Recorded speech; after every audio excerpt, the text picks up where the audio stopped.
Very much entirely likely, especially my wife has all the finest help that New York, the local midwives of New York, but they're very fine at their work. Very much entire.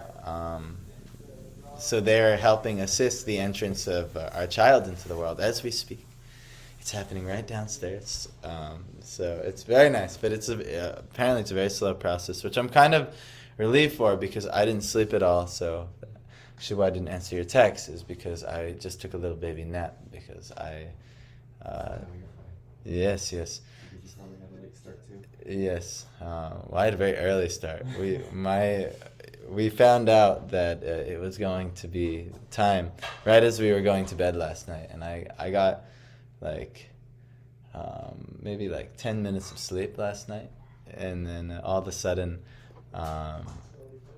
just I felt personally, my wife felt even more this like crushing anxiety of like restlessness, and all of a sudden she had to come upstairs, and I had a feeling something was up. And so I ended up just staying up chanting, and next thing you know, we're up all night, and we were tracking the contractions. There's an app, and when it reaches a certain level, then you know that you're steady and it's on the way and the process has happened. And so it reached that level, and so at 3 in the morning we called the midwife, and yes, and then woke up Piyush, said, Piyush, you have to leave your room, go upstairs. And so, because his room is now going to be the midwife's room until everything is situated.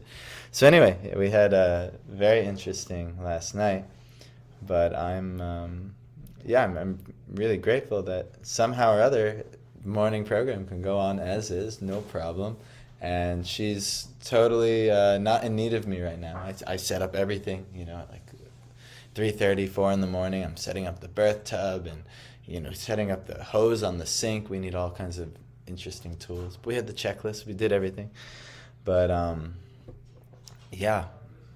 So today's a very special day. And it's Good Friday. It's good, We were kind of hoping the baby would come on a really auspicious Vedic day. But interestingly enough, yeah, he came on an auspicious Western day instead, which I think is very fun, very interesting that he chose to do like that. Still a Krishna conscious day. Yes, very Krishna conscious. Like yesterday when I was sitting out, like there was this one girl who was right next to me. She was sitting and she was studying. She was reading something about contractions and stuff, something like that. And like now you are saying, I was like, what is this? Like suddenly baby everywhere. Baby is coming, and today you are talking about contractions. Actually, it's really interesting because like everybody and their brother was checking in on us yesterday. Like it was like very like strange that so many like Mukunda and our parents and so many people were reaching out to us yesterday. So for whatever reason, maybe many sensed that something was coming. And even last night we had this similar experience where we were trying to fall asleep, but there was just like this crazy restlessness that was going on with her, and it was me being even near her, I was feeling the restlessness. So maybe, I don't know, energetically the baby was really had enough and she had enough, and I think that's why this process started. But I'm actually excited that I'll get maybe a normal night's sleep again soon. So we'll see. I don't know. I've heard. Yeah, I've heard that's not going to be the case. So anyway, but you know what? No problem. If I get to worship the Lord every day, even in the midst of like this very, demanding time, I feel very grateful. So shall we reach Srimad Bhagavatam? Okay. Narayanam namaskritya naram chaiva narotamam devyam saraswatim vyasam tato jayamudirayan. Before citing the Srimad Bhagavatam, which is the very means of conquest, one should offer the respectful basis on the Supreme Personality of Godhead Narayan, and to Narayan Rishi, the supremest human being, to Mother Saraswati, the goddess of learning, and to Srila Vyasadeva, the author. Shrinvatam swagata Krishna punya shravana kirtana radyantastoya badrani vedunoti suhritsatam. Shri Krishna, who is Paramatma, the super soul in the heart of each living entity, and the benefactor, the truthful devotee, cleanses the heart of material desires of the devotee, who has developed the urge to hear his messages, which are themselves virtuous and properly heard and chanted.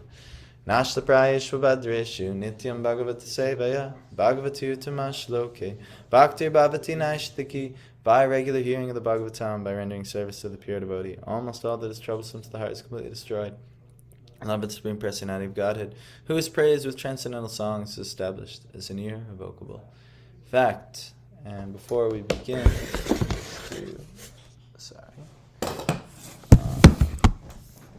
we'll do these prayers here. Okay. Take it off so you can see.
You finished pancakes.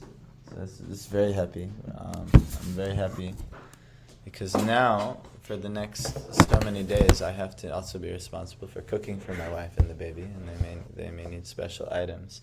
But I feel very happy that this morning we have pancakes due to Parth's hard work in the kitchen. So thank you, Parth. So, all right. You ready to read Bhagavatam? Hopefully there's some nice message for me in here today. And for all of us, hopefully. Katham vayam natha chiro shite tvai prasana drishtya kilata pashoshanam jivema te sundara hasa shobhitam apashyamana vadanam manoharam iti chodidita vachaha prajanam bhakta vatsala shrinpano nugraham drishtya vitanvan pravishatpuram katham, how, vayam, we, natha, O Lord, chiroshite, being abroad almost always, twai, by you, prasanna, satisfaction, drishtya, by the glance, akila, universal, tapa, miseries, shoshanam, vanquishing, jivema, shall be able to live, te, your, sundara, beautiful, hasa, smiling, shobhitam, decorated, apashyamanaha, without seeing, vadanam, face, manoharam, attractive, iti, thus, cha, and udirita, speaking, vacha, words, prajanam, of the citizens, bhaktavatsalaha, kind to the devotees, shrinvanaha, thus learning, Anugraham, kindness. Drishtyag, by glances. Vitanvan, distributing. Pravishat, entered. Puram Dwarkapuri. And the translation is, O Master, if you live abroad all the time, then we cannot look at your attractive face, whose smiles vanquish all our sufferings.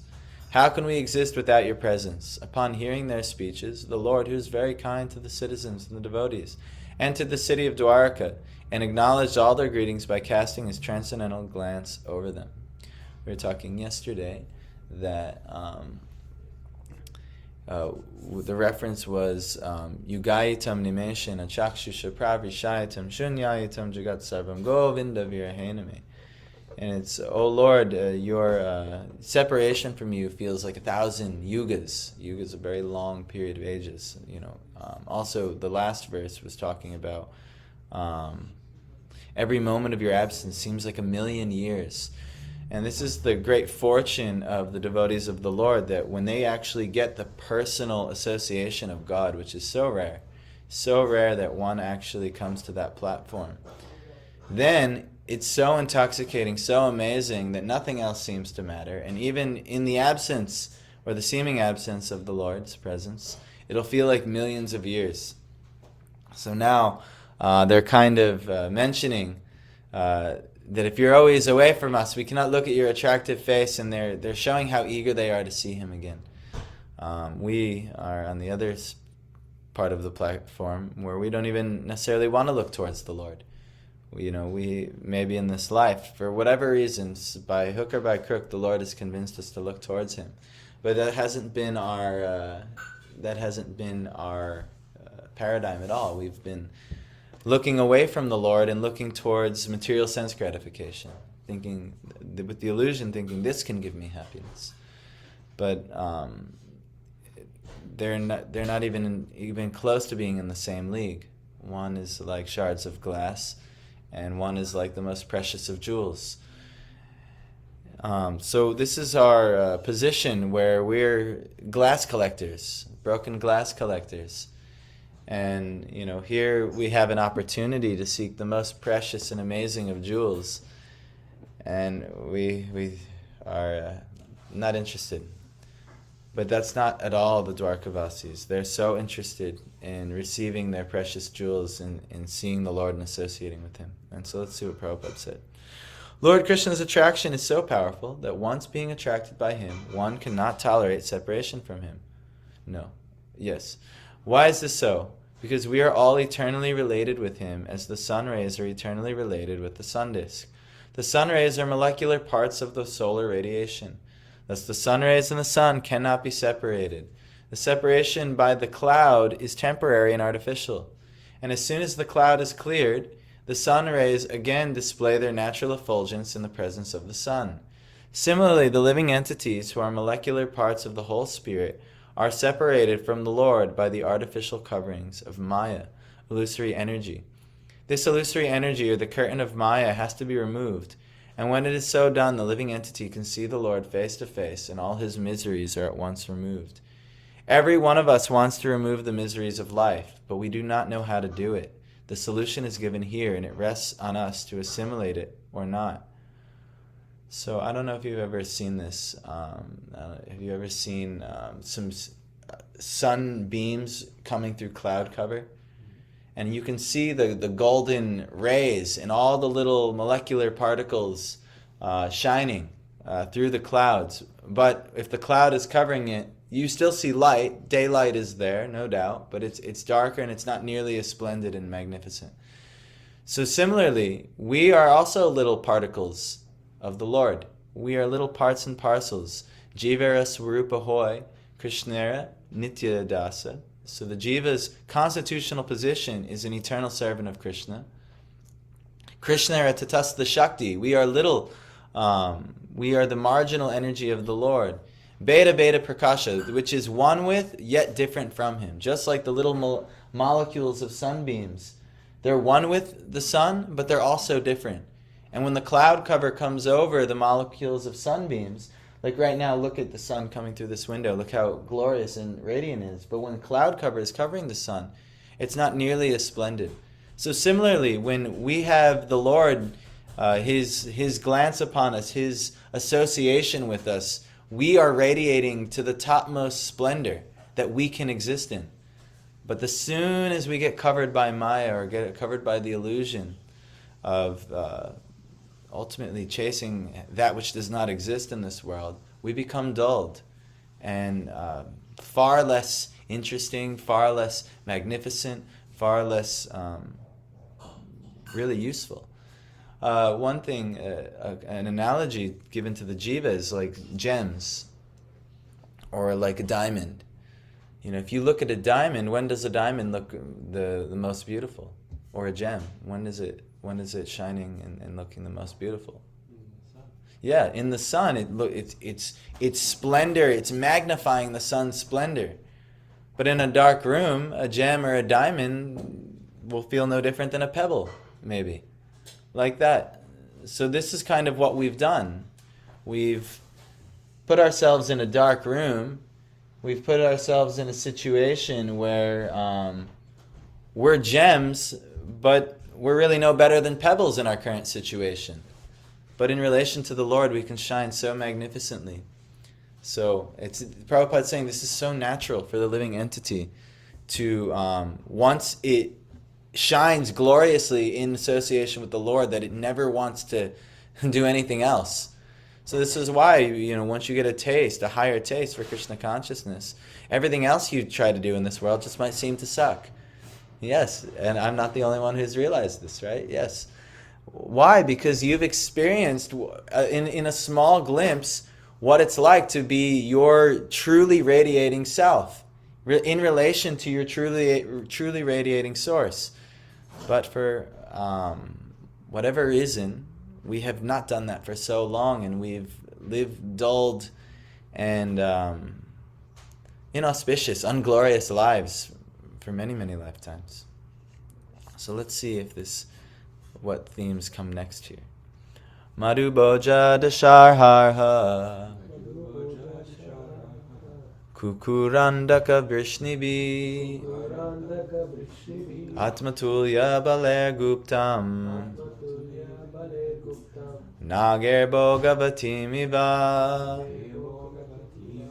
Madhu Boja Dasharha their names. Arha Kukura Andaka Vrishnibi, by the descendants of Vrishni. Atmatulya, as good as himself. Balai, by strength. Guptam, protected. Nagai, by the Nagas. Bhogavatim, the capital of Nagaloka. Eva, like. As Bhogavati, the capital of Nagaloka, is protected by the Nagas, so was Dwarka protected by the descendants of Vrishni Bhoj, Madhu, Dasharha, Arha, Kukura, Andaka, etc., who are as strong as Lord Krishna. The Nagaloka, Prabhupada is saying, planet is situated below the earth planet, and it is understood that the sun rays are hampered there. The darkness of the planet is, however, removed by the flashes of the jewels set on the heads of the Nagas, celestial serpents. And it is said that there are beautiful gardens, rivulets, etc. for the enjoyment of the Nagas. It is understood here that the place is well protected by the inhabitants. So also the city of Dwarka was well protected by the descendants of Vrishni, who are as powerful as the Lord in so far as he manifested his strength upon this earth. So Krishna's dynasty, the Vrishnis, they were, exhibiting what seemed to be on equal strength with Krishna, even though he is their source, the one manifesting them. That's why, like say an avatar, like Jesus is Good Friday today. Why Jesus could perform so many powerful, amazing, godly miracles, and even say that he's God himself, because the Lord is manifesting himself and empowering this manifestation of himself through the Christ avatar in this way. So similarly, the Lord can manifest his strength in his own relations, the ones who were guarding Dwarka. We are also small manifestations of the Lord's potency, but usually most of us are very, very small, very, very small manifestation of the Lord's potencies and power. But you see how many, Krishna says in Bhagavad Gita, I am the ability in man. just look at some of the amazing abilities in man. I used to watch these kind of YouTube and real videos of people doing amazing things, and it just was like people are amazing or something like that.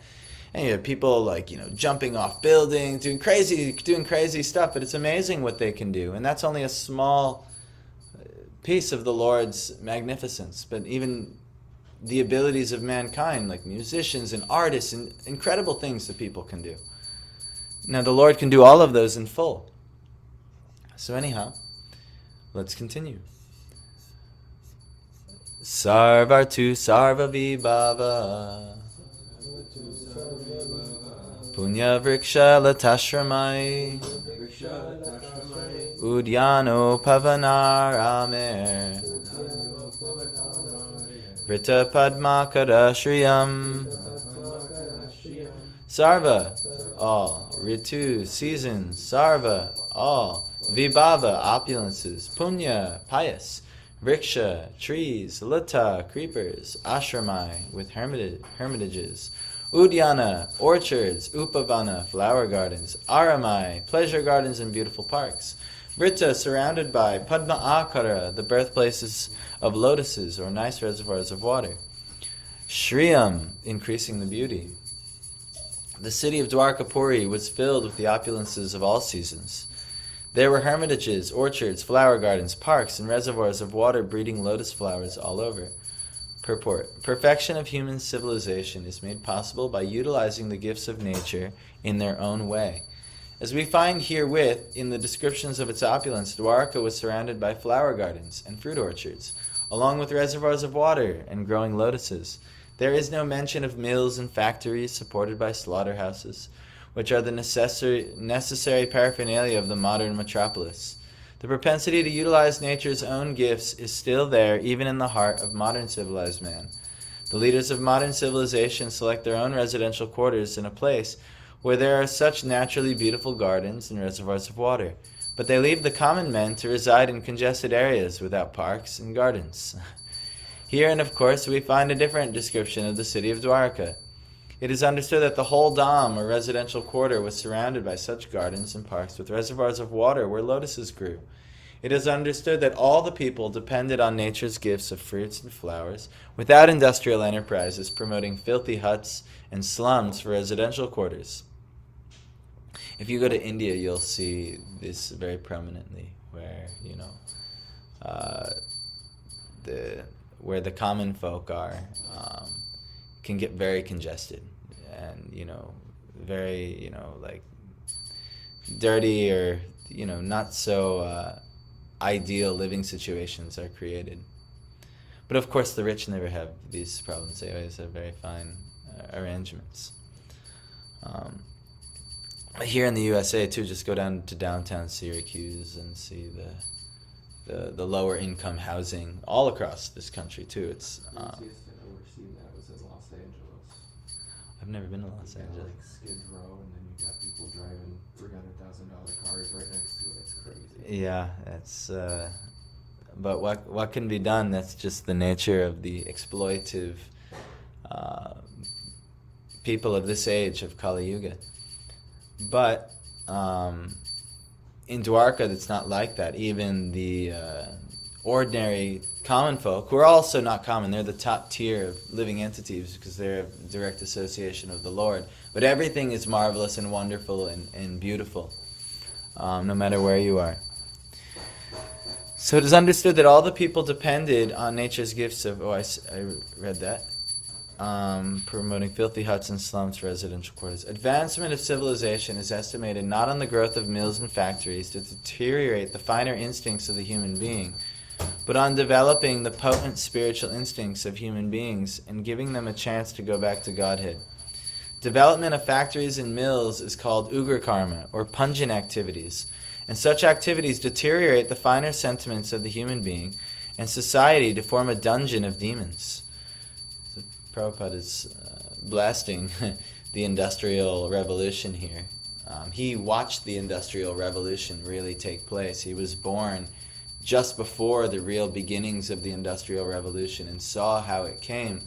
And in the name of advanced civilization. He saw personally the finer sentiments of the human being degrading, and ultimately a society of demonic dungeons were formed.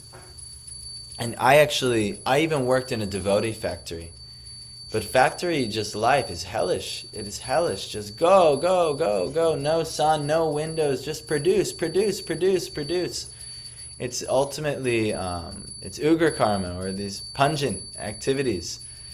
And ultimately, and what's to speak, I was working in a devotee granola bar company, and it was like really rough. Now I couldn't imagine working in a slaughterhouse factory where over and over, killing animals over and over again, or just maybe producing something as mundane as car parts, or clothing items and things like. It's just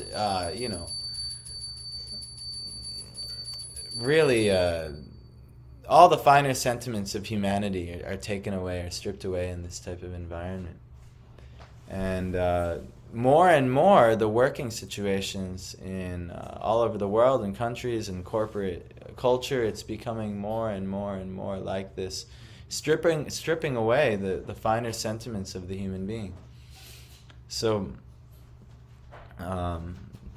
yes, I mean, on some level we may have to participate to some degree, but on another level, maybe we can try and develop the finer sentiments of the human being, and act and work accordingly.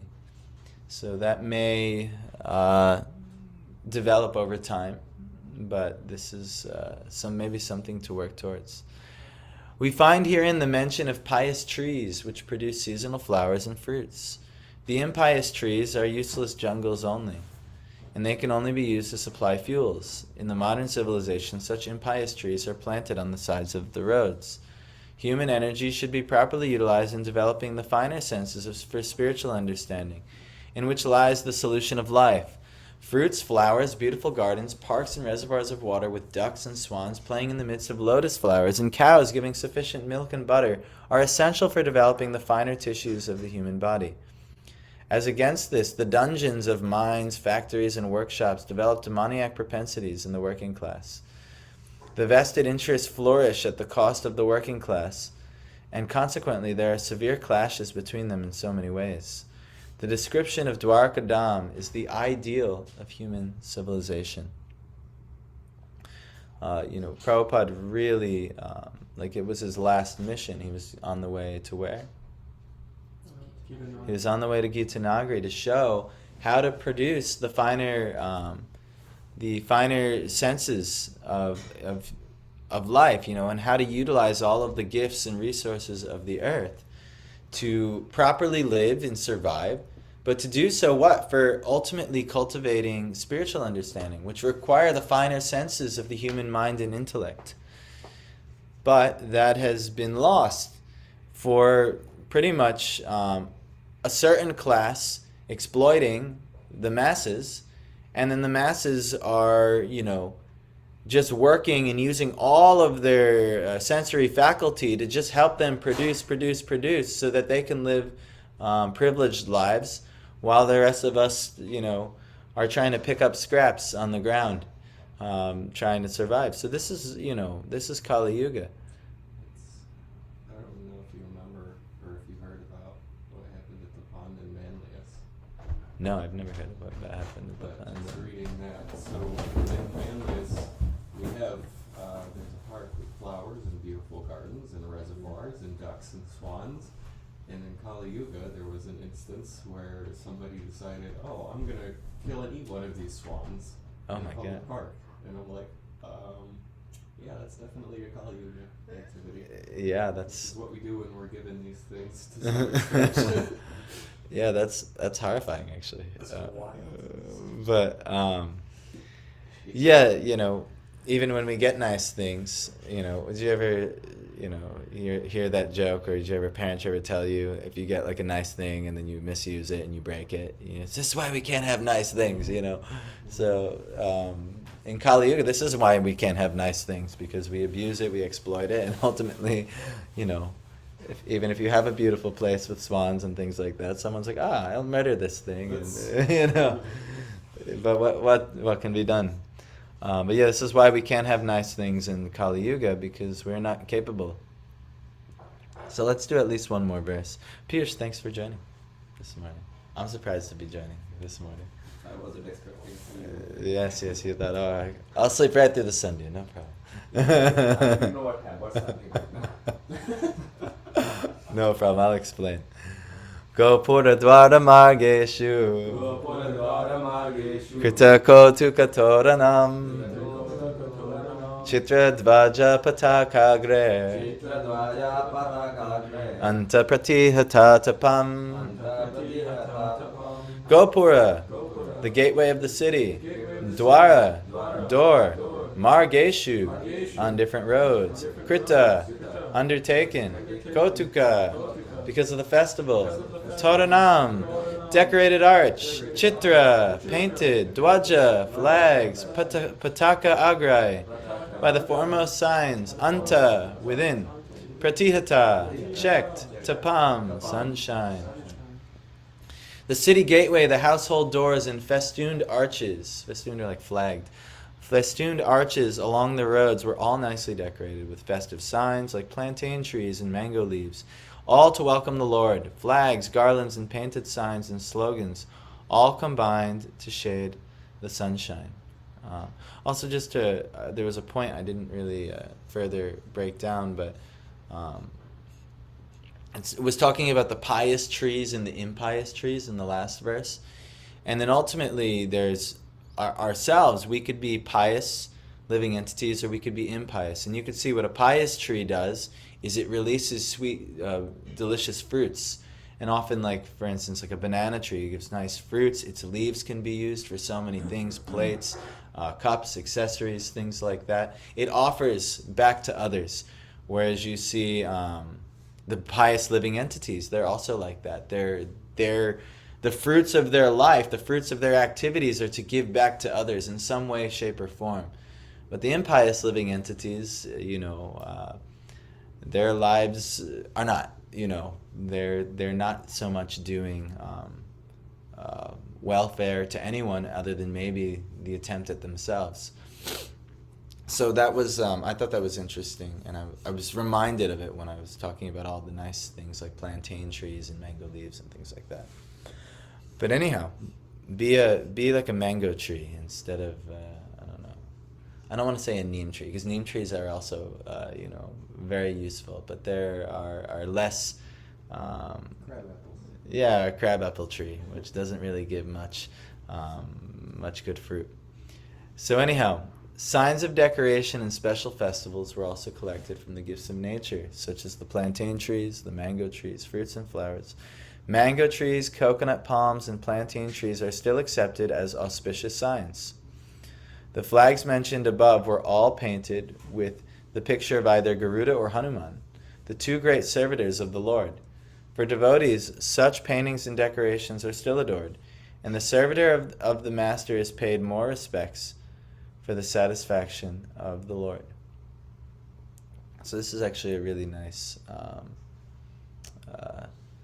thing that the Lord often, like Arjuna, the Lord wanted Arjuna to fight in the Bhagavad Gita and to be his instrument and to collect the glory. The Lord could have just waved his finger and said everything he wanted, but actually he's very interested in glorifying the devotee. Right now I have, not like a joke, but we're having Michael do the prime of the book distribution service, and I'm often saying to him, like if he's successful, you're being an instrument for the Lord. You're like, the Lord is allowing you to be the hero, the one who's sharing Krishna consciousness with someone on the, at least that person, it depends, and maybe that book is for someone else. It's meant for someone not who took it, but they leave it somewhere and it's for someone else. But you'll act as a hero for that person's life if you do this type of service. So the Lord is always trying to give us opportunities to kind of be the hero, to be like Arjuna or to be like Hanuman or Garuda. And so oftentimes we still see, we just had a really nice program in Buffalo for Hanuman Jayanti. And we still see the Lord's great servant is sometimes revered even more than the Lord.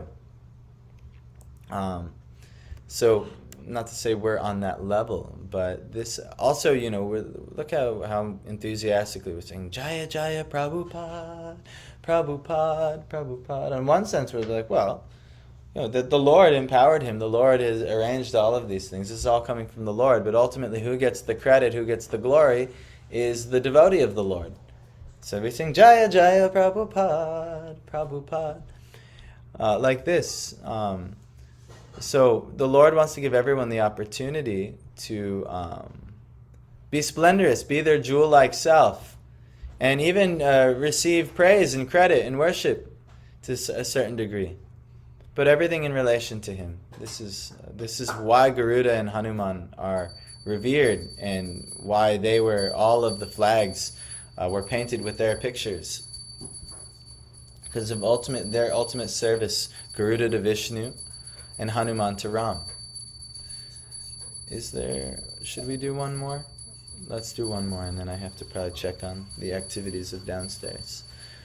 Samarjita Mahamarga Ratyapanaka Chatvaram Shiktam Gandhajale Uktam Vala Pushpakshatan Kurai.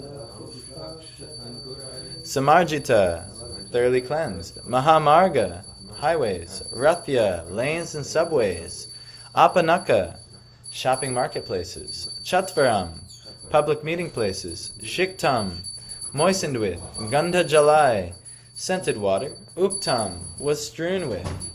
Phala, fruits. Pushpa, flowers. Akshata, unbroken, unkurai seeds.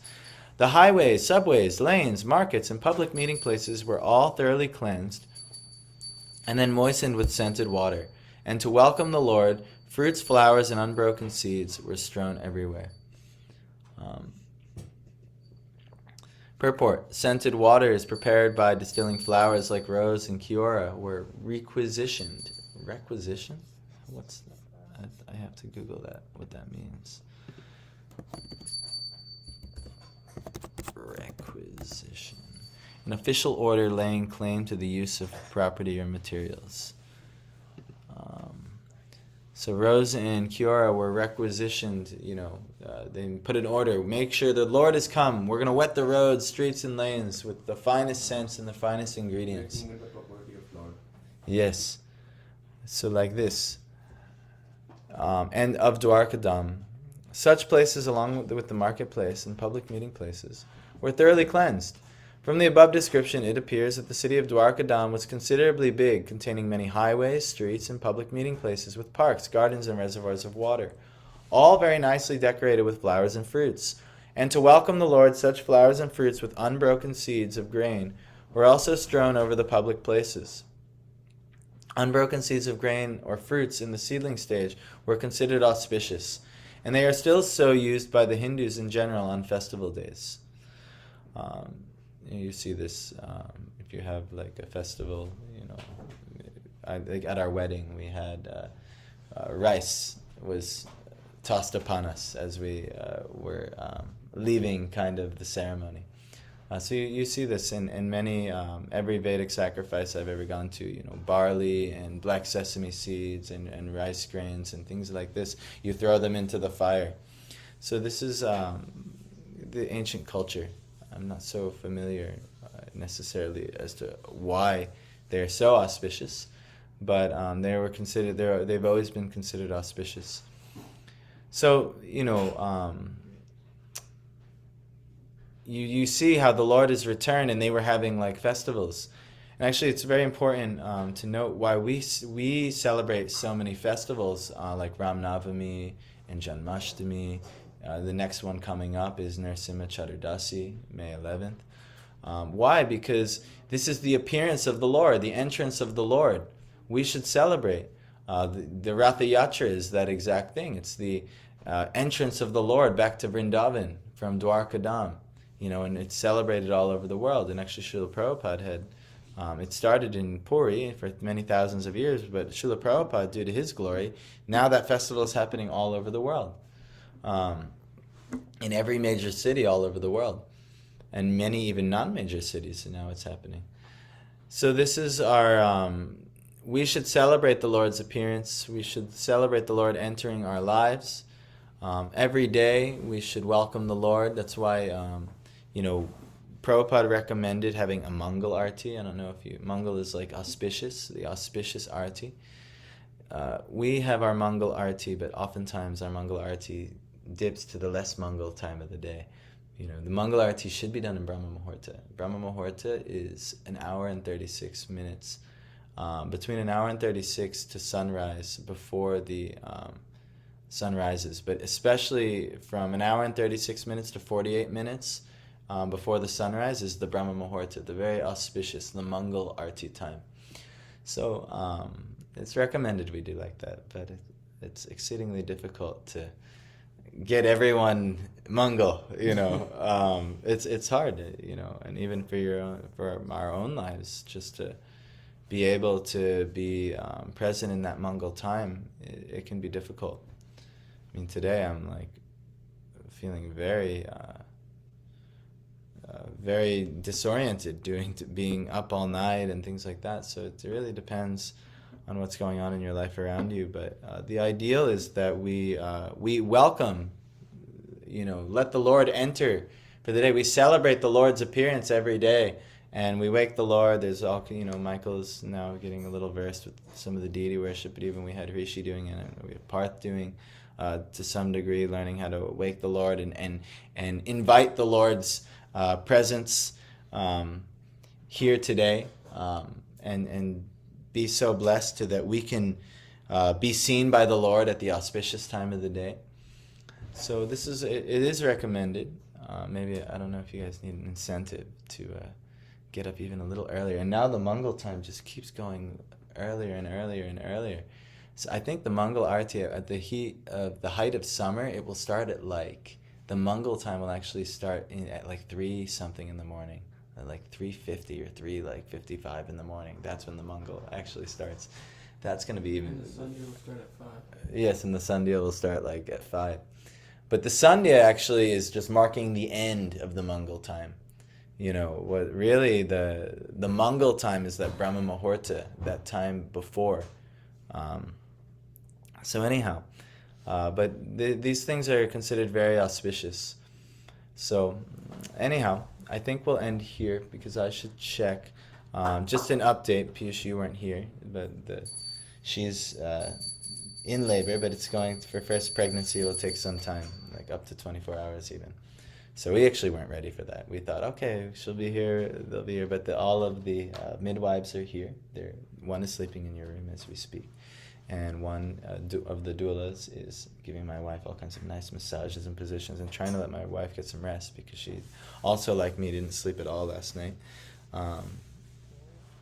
But she has the unfortunate... It's violent, it's happening. Yes, no, it's happening. It's happening. Okay. But it's not... It's a longer process, especially for the first pregnancy than we both realized. So, we're just in for a long haul. So anyhow, yes, please bless us to have an auspicious child. Maybe he'll come at an auspicious time. Maybe he'll be here for Mangal Arati tomorrow. Maybe that's when he'll want to enter the world. We'll see. But anyhow, no problem. Thank you guys for being here. Parth, thank you for making pancakes. I actually very much needed your pancake making today because I didn't make any breakfast for my wife like I was supposed to, and she'll be very happy to know she has pancakes now. So we'll get to it. And so will the midwives. So thank you for making prasadam for everyone. And Hare Krishna, everyone. And by next class, I should have a baby. That is, I don't have it. It's the Lord's baby, but I will be caring for the Lord's baby, and He's let it come through my household.